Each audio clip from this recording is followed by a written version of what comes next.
Hi everybody, Dana Sparks, broker of Maximum One Greater Atlanta Realtors.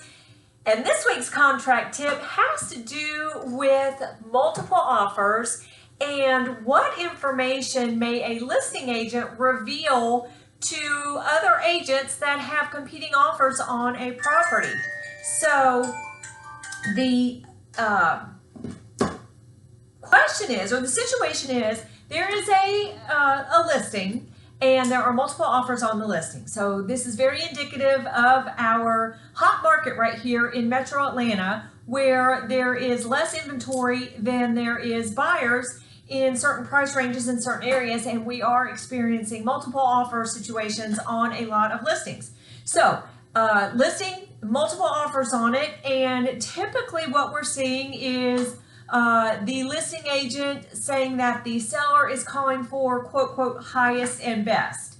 But a buyer's agent, what is it that their buyer really wants to know? Well, they want to know what their competition is. So a lot of times a buyer's agent will ask the listing agent, well, what's the best offer you have so far? And what does the listing agent typically say? Yep, typically the listing agent says, I can't tell you. Well, can the listing agent tell? Why can't the listing agent tell? So I have done a little bit of research and found out that the listing agent absolutely can tell the terms of the offers that the seller is considering, given a few issues. So the formal question is, in a multiple offer situation, may the listing agent reveal to competing offers specific information about those other offers, such as the highest price that has been offered or any other terms of the offers, in order to work for the best interest of the seller? So my research shows that there is nothing in license law or GREC rules and nothing in the NAR Code of Ethics that prohibits a listing agent from revealing the information about competing offers in a multiple situation. As long as, now here are the caveats for you agents, as long as the first thing is the listing broker must have the seller's written permission and direction to do so, to reveal that the information in the competing offers. Number two, there can be no misleading information offered. That's a GREC license law. You cannot mislead anyone about the property being for sale or anything that is pertaining to the negotiation or sale of that property. So no misleading information is offered. And the other offeror's identity is not revealed or disclosed. So the listing agent cannot say, well, the next highest offer we have is such and such, and here's the offeror, here's the buyer's name. You cannot do that. You cannot disclose or reveal the identity of the other buyers that have the offer on the table.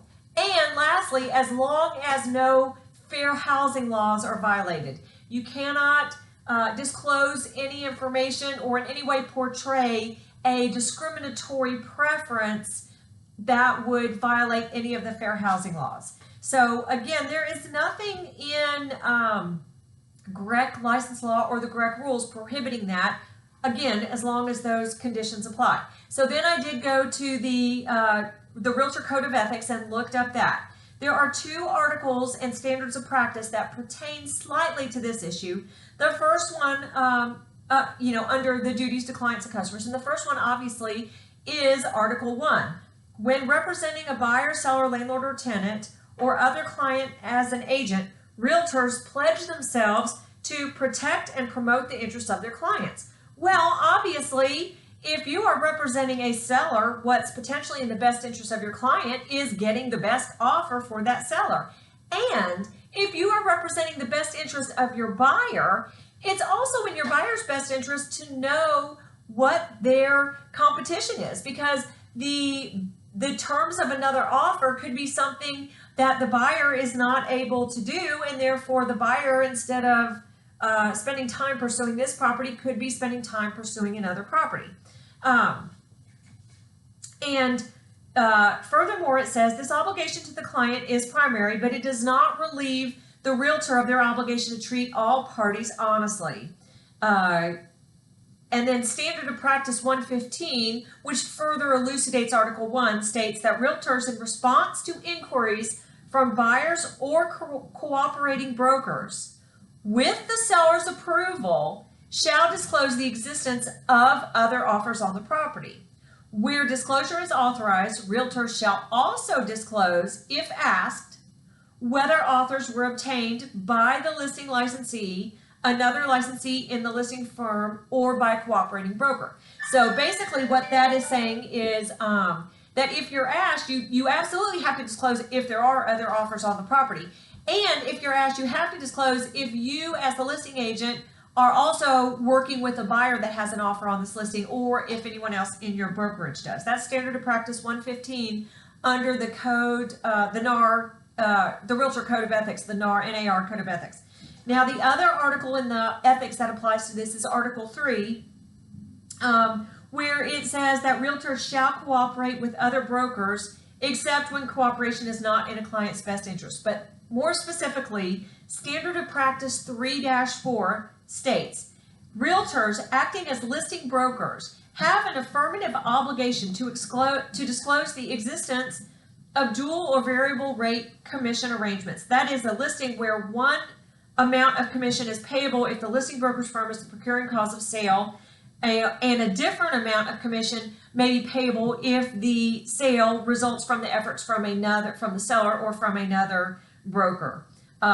Listing brokers shall, as soon as practical, disclose the existence of such arrangement to a potential cooperating broker, and shall, in response to inquiries from a cooperating broker, disclose that the differential would result in a cooperative transaction of the sale.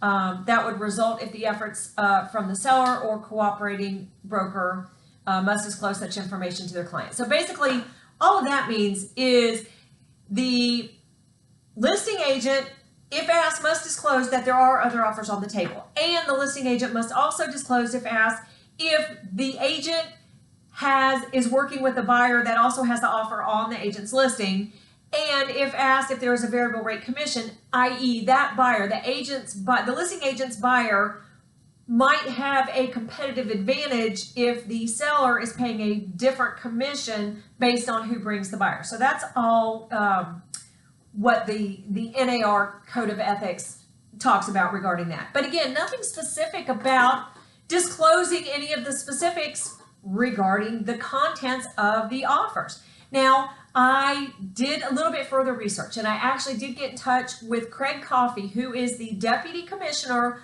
of the Real Estate Commission. And in an email that he responded back to me on May 4th of this year, 2017, Craig Coffey specifically states, multiple offers are a contract issue and are not specifically addressed by license law.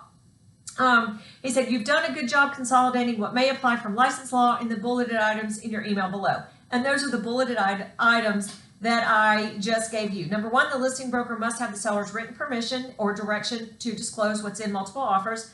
Number two, no misleading information is offered to anyone that asks. Number three, the other offerors' specific identities are not revealed or disclosed. And four, no fair housing laws are violated. So that's what GREC says. Craig Coffey, Deputy Commissioner of GREC, Georgia Real Estate Commission. Then I contacted GAR, and I contacted the legal counsel and advisor and the legal helpline from GAR, Georgia Association of Realtors, and I got a response back from Seth Weissman, who is lead counsel. And he states in an email to me on May 12, 2017, with the seller's permission, the listing broker can reveal terms of offers to prospective buyers. The only limitation would be if an offer was made confidentially and the seller agreed to keep the offer confidential. So in conclusion, there is nothing wrong with disclosing this information, but as a broker, I will tell you that you must be careful as an agent because it's a little more complicated than that.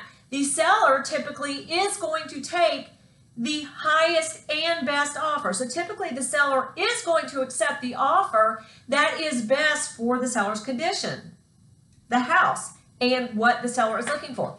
So the best offer for a seller may not always be the highest price offer. And since this is not a true auction situation, you as the agent and the seller must be careful if you do reveal, for example, that just the price of the offers you have on the table, and you have a buyer's agent that sends you an offer with a higher price than that amount that you just disclosed to them, and that buyer doesn't get the property. You may have an agent that's upset, and they said, well, you just told me what the highest price is, and this buyer came in higher than that. Well, again, it's not a true auction situation. A true auction situation, the contract would go to the highest price. But a seller is not bound to auction terms in this situation that we're talking about. So, for example, you may have, let's say the seller has a property that has some definite repairs that need to be done. Well, one buyer could be getting a buyer insured by the FHA that has a higher price, and a competing offer could be a lower sale price but all cash and not have to deal with FHA insured loan. So in that situation, the seller may opt to go with the lower priced offer, but the terms of an all cash deal not subject to an FHA loan might be better for the seller. So I hope that makes sense, that it's not always the highest price. That's why we came up with the term highest and best.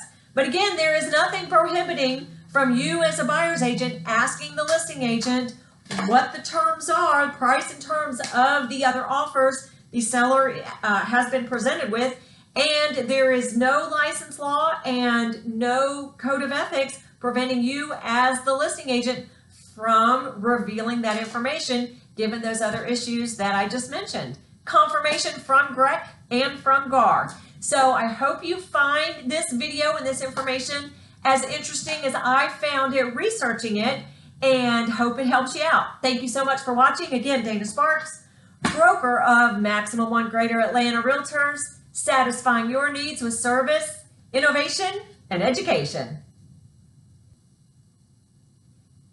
And special thank you also to Craig Coffey, Deputy Commissioner of the Georgia Real Estate Commission, and to Seth Weissman, Lead Counsel of Georgia Association of Realtors. One other thing to consider as an agent is you must run your business the way that you feel comfortable running your business. So the purpose of this information is just to inform you what the license law and GREC rules are, as well as the Realtor Code of Ethics. But if you are uncomfortable revealing any information to other potential offers, and you have that discussion with your seller, you are still more than welcome to simply call for highest and best without revealing any specific information. Again, you are an independent contractor agent running your business as you see fit within the policies and procedures and guidelines of your brokerage firm. So make sure that you do what you are comfortable doing. I just wanted to let you know what was out there regarding GREC and GAR.